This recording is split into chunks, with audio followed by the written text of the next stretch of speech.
Class room observation क्या है? क्या आपने कभी ऐसा क्लास रूम देखा है जहां बच्चे खुश, एक्टिव और सीखने में पूरी दिलचस्पी ले रहे हों, जहां उस्ताद पुरअतमाद हो, तलबा सवाल पूछ रहे हों और क्लास रूम में सीखने का खूबसूरत माहौल हो?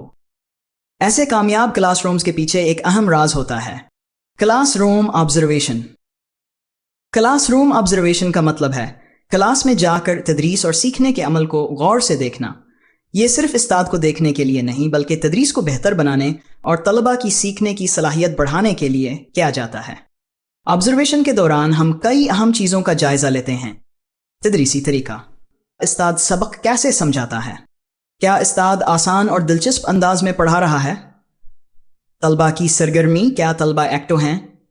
क्या वो सवाल पूछ रहे हैं और सरगर्मियों में हिस्सा ले रहे हैं? क्या क्लासरूम खुशगवार, मंज़म और सीखने के लिए मौजूद है? एक अच्छी क्लासरूम ऑब्जर्वेशन असातिज़ा को बेहतर बनाती है और बेहतरीन असातिज़ा कामयाब तलबा तैयार करते हैं।